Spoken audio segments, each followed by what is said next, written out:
ప్రార్థన. పరలోకమందున్న మా కన్న తండ్రి, నీ పరిశుద్ధమైన శ్రేష్టమైన ఘనమైన నామమునకు స్తుతులు స్తోత్రములు తండ్రి. అద్భుతకారుడా, ఆశ్చర్యకారుడా, నమ్మదగినవాడా, మా సజీవుడా, మా విమోచకుడా, నీకు స్తుతులు స్తోత్రములు తండ్రి. దేవా, ఉదయకాలం మొదలుకొని సాయంకాలం వరకు, సాయంకాలం మొదలుకొని ఉదయకాలం వరకు, ప్రతిరోజు ప్రతి నిమిషం మీరు మమ్మల్ని కాపాడుతున్న విధానాన్ని బట్టి మీకు స్తుతులు స్తోత్రములు చెల్లిస్తూ ఉన్నాము తండ్రి. రాత్రికాల సమయంలో చక్కటి నిద్రను అనుగ్రహించి ఆయన మరొక ఉదయాన్నే మీరు మాకు అనుగ్రహించారు. మీ పాద సన్నిధికి వచ్చి ఆత్మతో సత్యముతో ఆరాధించడానికి మీరు ఇచ్చిన అవకాశం బట్టి మీకు స్తుతులు స్తోత్రములు చెల్లిస్తూ ఉన్నాం తండ్రి. అలాగే మరి ముఖ్యంగా విదేశాల్లో స్వదేశాల బిడ్డలు క్రీస్తు స్వర ప్రార్థన గ్రూపులో ఉన్న వారిని, వేకుజామునే దేవుని వారికి జ్ఞాన పరిచయంలో ఉన్న వారిని, ఆయన మహిమ గల క్రీస్తు ప్రార్థనా మందిరాలలో ఉన్న వారిని, ఎవరైతే సత్యవాక్యమును సరిగా విభజించి ఉపదేశిస్తూ వాటి ప్రకారం బ్రతుకుతున్నారో అందరినీ కూడా దీవించండి, ఆశీర్వదించండి. చీకటిలో ఉన్న వారికి తండ్రి నీ వెలుగులో వచ్చి గొప్ప భాగ్యాలు కూడా దయచేయండి. అలాగే ఆకలితో ఉన్న వారికి ఆహారమును, వస్త్రములను, బలహీనులకు బలమును, అనారోగ్యులకు ఆరోగ్యమును, అధైర్యములకు ధైర్యమును మీరు దయచేయండి తండ్రి. ఎంతమంది అయితే కుటుంబ సమస్యలు, ఆర్థిక ఇబ్బందులతో, అనారోగ్య పరిస్థితుల్లో బాధపడుతూ ఉన్నారో, ఆదరణ లేక కొట్టబడుతూ ఉన్నారో వారందరికీ జ్ఞాపకం చేసుకోండి తండ్రి. వారందరికీ ధైర్యం కూడా దయచేయండి. ఎందుకు నిన్ను ధరించుకున్నాం, నీ ప్రియకుమారుడు యేసుక్రీస్తు ప్రభువు రక్తంలో కడగబడిన మేము ఒకప్పుడు పూర్వం చీకరైన మేము ఇప్పుడు ఎదిగే ఉన్నాము గనుక వెలుగు ఫలం మనం చూచినదైతో మంచితనము, నీతి, యథార్థత అన్ని కూడా చూపించేవారు కూడా సహాయం ఫలాలు మాలోంచి రావాలి తండ్రి. అంటే ఫలములతో మేము నిండి అనేక మందికి వెలుగునిచ్చేవారు కూడా లేదు. సహాయం దయచేయండి నాయన. ఇప్పుడు వాక్యం ధ్యానిస్తూ ఉండగా మీరు మధ్య మాట్లాడి బలపరిచి స్థిరపరచమని మాకు రాని యేసుక్రీస్తు వారి నామం మీ ప్రార్థన మనం అడిగి వేడుకొనిచున్నాము తండ్రి. ఆమేన్, ఆమేన్. అందరికీ మరొకసారి ప్రభు పేరట హృదయపూర్వక వందనములండి. దేవాది దేవుని మహాకృపను బట్టి దేవుడు అనుగ్రహించిన గొప్ప అవకాశం బట్టి ఏమిచ్చినా ఆయన రుణం తీర్చలేకున్నాము. ఆయనను ఆయన సంతోషపెట్టే పని, ఆయన ఆనంద పెట్టే పని ఎప్పుడైతే మనం చేస్తూ ఉన్నామో అప్పుడు ఆయన ఎంతగానో ఆనందిస్తాడని వాక్యం సెలవిస్తుంది కనుక ప్రతి ఒక్కరికి కూడా ప్రార్థనతో పట్టుదల కలిగి ఉండాలి, ఆ యొక్క ప్రార్థన జీవితం కలిగి ఉండాలని ఈ 40 రోజులు ఉపవాస దినాలలో ఎంతమంది అయితే చేస్తున్నారో వారందరూ చేసే ఉపవాసం వ్యర్థముగా ఉండకూడదని, ఆ ఉపవాసం నామకార్థముగా ఉండకూడదని, ఆ ఉపవాసం జీవితాల్లో గొప్ప మెరకలు జరిపించాలని, అట్టి రీతిగా వారు ఉపవాసం చేయాలి, అట్టి రీతిగా దేవుడితో సహవాసం చేసి వారు ముందుకు వెళ్ళాలని యొక్క ఎక్కువని దేవుడి యొక్క మాటలను ప్రార్థనతో కూడిన వాక్యాన్ని చెప్పాలని తలపుతూ ఈ మాటలు మనం ధ్యానిస్తూ ఉన్నాము. అయితే యాకోబు గారి దగ్గర వచ్చేద్దాం. యాకోబు గారు ఎంతలో ఒక పెద్ద సమస్య ఉన్నప్పుడు, ఎంతలో ఒక పెద్ద ఇబ్బంది ఉన్నప్పుడు మరి దాన్ని నుంచి ఎలా తప్పించుకోవాలంటే మనిషి ఆలోచనల కంటే దేవుని ఆలోచన గొప్పవి, మనిషి యొక్క తలంపుల కంటే దేవుని తలంపులు గొప్పవి. అసలు మనిషిని ప్రతి నిమిషము కూడా బ్రతికించేది ఒక మనిషి కాదు, దేవుడు. మరి అలాంటి గొప్ప దేవుణ్ణి మనం కలిగి ఉన్నా కనుక మనకి ఎలాంటి సమస్యలు వచ్చినా, ఎలాంటి ఇబ్బందులు వచ్చినా భయపడకుండా,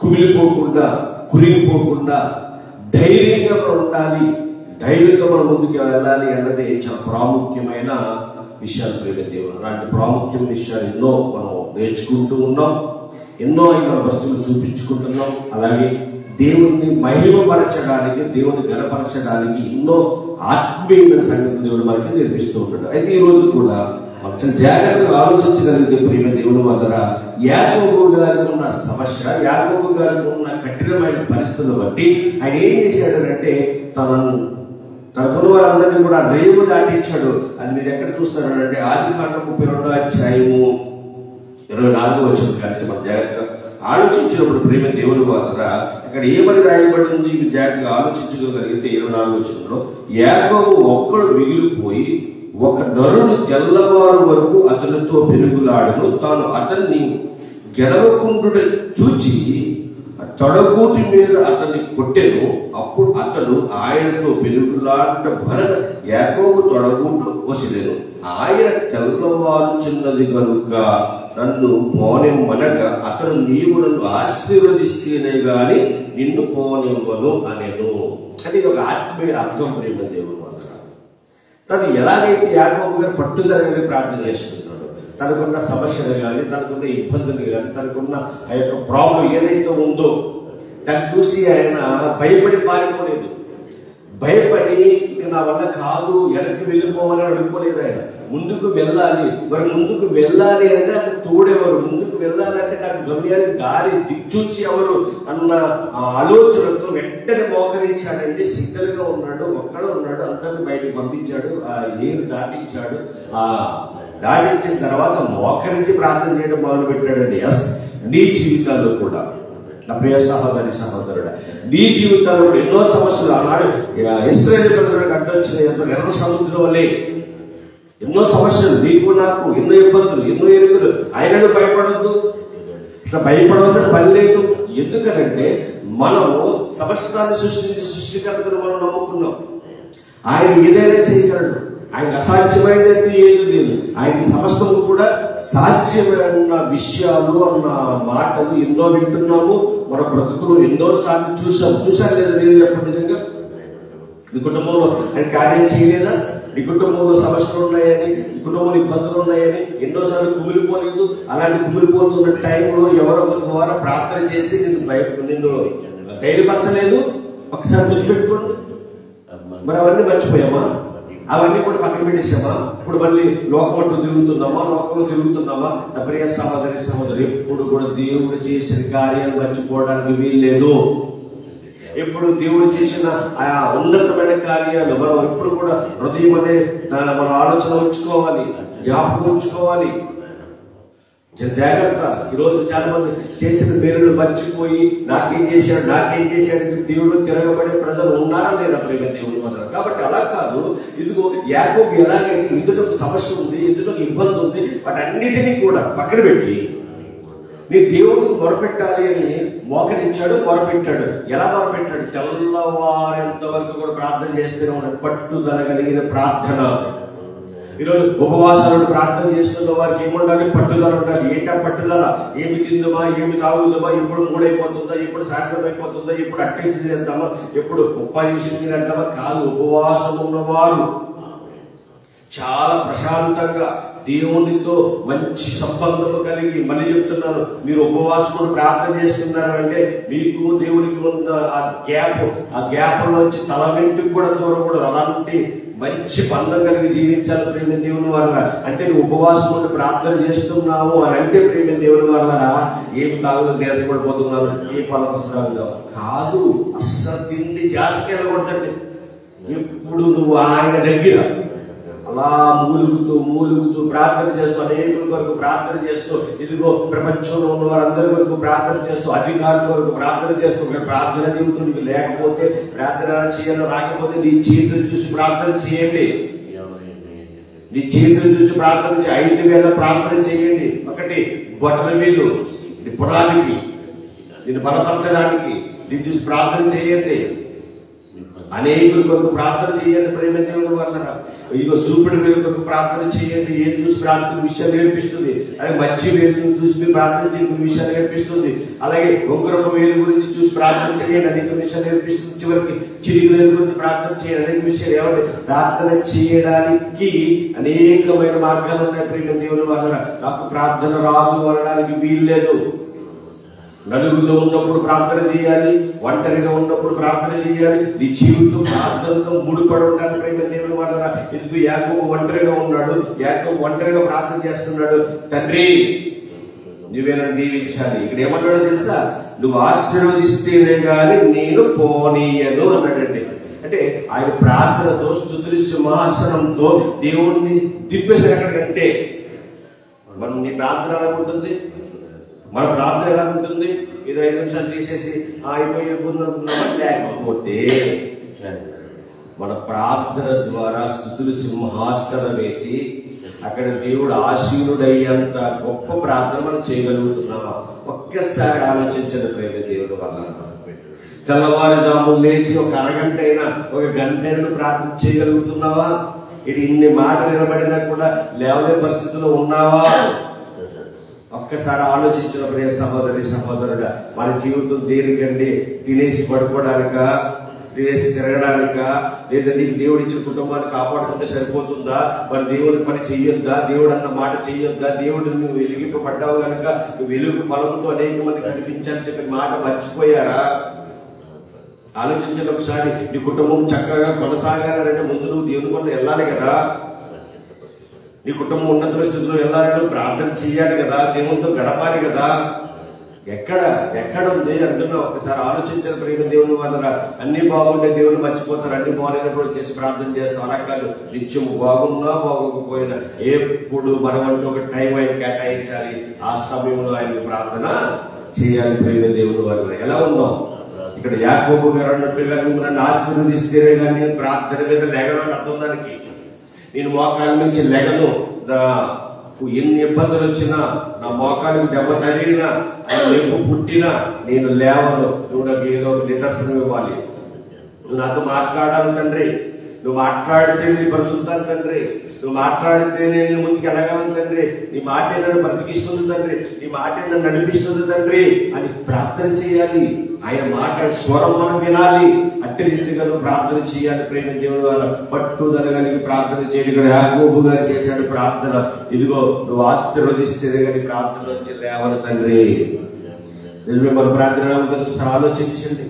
మీరు బాధపడద్దు, భయపడద్దు, దిగులు పడద్దు. ఎందుకంటే నిన్ను నీకున్న ప్రతి సమస్య నుంచి కూడా విడుదల చేయగలిగే దేవుడు మనం కలిగి ఉన్నామండి. ఆయనకు అసాధ్యమైనదంటే ఏది లేదు, సమస్తము సాధ్యమే. అలాగని ఆయనకు మరుగైనది కూడా ఏది లేదు. నువ్వు ఎలా ఉన్నావు, నువ్వు ఎలా బతుకుతున్నావు, ఏం ఆలోచిస్తున్నావు, నువ్వు వ్యతిరేక ఆలోచన కలిగి ఉన్నావు కూడా ఆయన ఎరిగి ఉన్నాడు. దాన్ని బట్టే మనకు ప్రతిఫలం కూడా వస్తుంది. ఇది బట్టి గుర్తు పెట్టుకుంటే ఇప్పుడు ప్రార్థన చేస్తున్నాం కదా, అయితే నేను గొప్పగా నాకు అన్ని జరిగిపోతాయి కదా. అవును, జరుగుతాయి. ఒకవేళ ప్రార్థన చేసినట్టు ఆయనకి నచ్చినట్టుగా బ్రతకకపోతే, నువ్వు ఆయన ఇష్టం ప్రకారం బ్రతకకపోతే, చేశాడండి బైబిల్లో ఆయన ప్రార్థన చేశాడు. పరిచయుడు ప్రార్థన చేశాడు, తండ్రి వారానికి నేను 2 సార్లు ఉపవాసం ఉంటున్నాను, దశభాగం ఇస్తున్నాను, ఇదిగో లేనివాడికి భోజనం పెడుతున్నాను, గొప్పగా చేస్తున్నాను, గర్వంగా చెప్పుకున్నాడు. దేవుడు అన్నాడు, అరే బాబు రే, నీ ప్రార్థన కంటే అదిగో ఏది లేదు పాపాయి అన్నావు కదా అని ఏమన్నాడు తెలుసా? ఆకాశం వైపు కళ్ళెత్తి, చేతులు వచ్చి, కళ్ళు తెరిచి, తండ్రి నేను నీకు ప్రార్థించినంత గొప్పవాడిని కూడా కాదు తండ్రి, నేను పాపిని తండ్రి ఒప్పుకున్నాడు. ఇదిగో నీ ప్రార్థన కంటే ఇతరుల ప్రార్థన గొప్పది అని దేవుడు మాట్లాడాడు ప్రేమ దేవుడు వల్ల. కాబట్టి మనం ప్రార్థన చేసేస్తున్నాం కదండి, కుదరదు. ప్రార్థనలో గొప్పగా మనం బ్రతకాలని ప్రేమ దేవుడు వల్ల. ఉన్నతమైన ఆలోచన కలిగి ఉండాలి ప్రేమ దేవుడు వల్ల. పట్టుదల కలిగి ప్రార్థన చేయాలి ప్రేమ దేవుడు వల్ల. అనేకుల కొరకు ప్రార్థన చేయాలి ప్రేమ దేవుడు వల్ల. ఇదిగో ఈ రోజు మీకు గొప్ప అవకాశం వచ్చింది. మీరు చేస్తున్న ఆ యొక్క నెట్ రేస్ ఉపవాస ప్రార్థనలు ఉన్నాయి కదా, 40 రోజులు. ఈ 40 రోజులు ఉపవాస ప్రార్థనలో నువ్వు ఎక్కడికి వెళ్ళకండి. చాలా మంది కూర్చుంటారు, మందిరానికి వెళ్తారు. నేను అంటున్నా, మందిరానికి వెళ్ళిన నీవు ఆ మాట ఈ మాట మాట్లాడకుండా దేవుని వాక్యం మాట్లాడుకోండి. దేవునితో ప్రార్థనే చేయండి. దేవునితో మమేకమైపోండి. దేవుని మంచి బంధంగా జీవించండి. మీరు ఏది ప్రార్థన చేస్తే ఆ ప్రార్థన ఫలితం వస్తుంది ప్రియుల దేవుని వల్ల. మీరు ఇక్కడ ఏది పుట్టి అది పరలోకంలో ఇవ్వబడుతుంది. ఇక్కడ మీరు ఏది కడితే అది పరలోకంలో కట్టబడుతుంది ప్రియుల దేవుని వల్ల. అంటే అలా పట్టుదల కలిగిన ప్రార్థన చేయగలుగుతున్నారా? చూడండి, యాకోబు గారు ఏమన్నారు అంటే 27వ వచనంలో, ఆశీర్వదిస్తేనే కానీ నిన్ను పోనివ్వను ఆయన.